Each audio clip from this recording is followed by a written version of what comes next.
Good morning. Welcome back. This is your reading for Tuesday, January 16th. And guess what deck I'm still using? If you're new, it's the Light Seers Tarot. Lovely. We have the Nine of Pentacles. This is our card for focusing in and being extremely grateful for everything that we have. And because that attitude of gratitude creates even more abundance. It might be just an awesome day for hanging out if you have good enough weather, or even if it's only a half an hour or 20 minutes. If you have weather that's good enough to be outside in, or maybe out on a porch, a closed-in patio, something like that, where you can see nature. Or maybe you've created your own little sanctuary inside your home somewhere where there's tons of plants and indoor trees and whatever you can do. And maybe it's a day of playing games. Now, on some level, it might be wanting to be outside even more, or get outside at all, but you're struggling with that because of the weather. Just can't seem to get above that, you know. That darn, maybe there's 7 feet of snow on the ground. Boy, I remember those days. Don't live up in the mountains anymore, but okay. And then we have the Ten of Swords. So we have Nine of Pentacles, Five of Wands, no reversals, and Ten of Swords. So with the just to dive in, if you're new with the meanings with the Nine of Pentacles, we're you know, like I said, it's an attitude of gratitude card. It's our card for luxury and independence and self-sufficiency. And because it's a 9, we're at a culmination point where it just can't get any better than this. The Five of Wands can be about a struggle, but it can also be about having fun playing games, right? It can be a little like competition that's fun. Then other times it's a struggle to keep our hearts open and not get into a dog-eat-dog kind of mentality. Like maybe we don't want anybody in our garden with us. Maybe we just want alone time with that Nine of Pentacles. It's very, you know, in any deck I've never seen more than one person there. So it does seem to be alone, but we always have the Falcon, which is all about focus. So maybe there's an artistic creation going on that's almost done. Maybe there's been a creative project that's going to wind up in the morning, and then it's a bit of a struggle for some other reason. You guys would have to let me know if there's any struggles coming through today. Generally, though, with the Five of Wands, it can be any type of, you know, tension. It can be any type of disagreement with someone. It's a card that is ruled by Saturn and Leo.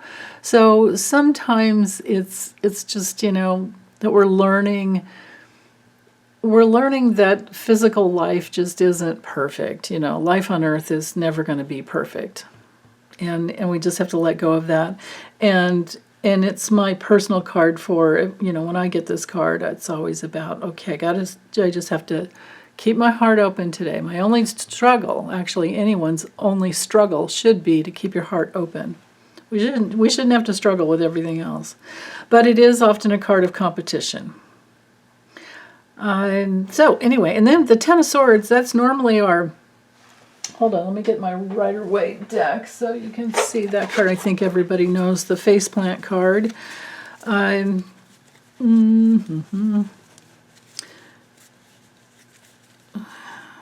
Right here.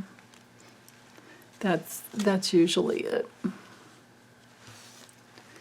She changed the artwork tremendously. In fact, she went through problems getting that card done. I remember, yeah. So anyway, Ten of Swords can sometimes be acupuncture. Maybe it's a struggle to get out of the house because you love your house so much. It's a struggle to get out and get to that acupuncture appointment. You don't really want to go. You just want to stay home. Right? Mercury and Virgo, no more thinking, we're done, right? There's that possibility. So, but with, you know, I have to go with the artwork with the deck that I'm using. And so we're getting some extra information here from Chris Ann Donnelly, who created this deck, which is let go of the mind and just move forward. It's always a brand new day. The tens are more than the culmination. We are done. Okay? Ten of Swords is usually our card of betrayals, being stabbed in the back, some kind of defeat, some kind of crisis, some loss, right? Or it's just that something's done. We're done. Maybe we're done competing. Maybe we're done thinking we have to, maybe we're done with the false belief that it's a dog-eat-dog world. Because it certainly can be if you let yourself go there, but that's not the real reality that lives inside of us. That's something we can glom onto in the outer world. But again, our task is always to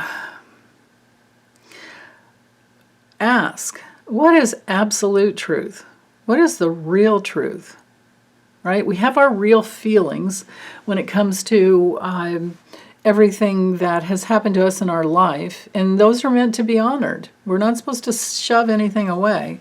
We need to honor that. But when it comes to this Ten of Swords, I get the feeling that we really are moving on, and what we're moving on from is that inability to glom on to the old ways of struggle. Like there's got to be a better way, right? Yeah. And then also, maybe this one, because it is, with the Pentacles. Pentacles are about everything physicality. The Pentacles rule the winter time. Even though she's got all this greenery around her, it's, Pentacles are winter time. Capricorn ushers in that season. And with this whole combination here, I have another feeling about we're always struggling against our lower self, because our lower self, doesn't want to work, doesn't want to make any effort, it doesn't want change, and it just wants to hold us back and give us all these excuses not to, move forward and go towards your higher self. So that could be a message for someone out there. And so, it takes a lot of work to struggle against the lower self and say, no, I'm not doing that. I'm going towards the light. I'm moving towards the light. And I'll have all these beautiful messengers with me that will lead me to the truth. Right? There's freedom there, freedom of thought. Yeah, so as long as, the best we can do, I think, is just to open up to our divine wisdom, because we all have that power within to make, to make us see, like, whatever it is that we don't want to see. And then, if we ask, we can see what our resistance is. We can see where we've been struggling. We can see where we might have a strong belief in competition and that dog-eat-dog world, and like, I got to be better than them, and all these comparison values that are just, it's not the way to go. When we're comparing ourselves against someone else, we're never supposed to do that, because we're all unique. So anyway, we want to find whatever it is that we need to change. And then we're not in struggle anymore, because we're so engrossed in a creative endeavor, and that it's going within that creates the new. We're all programmed to create new. We are creators. And then we have this earthly realm to co-create within. Yeah. Okay. Well, that's all I have for today. Hope you guys are doing really well, and I'll be back soon. Bye.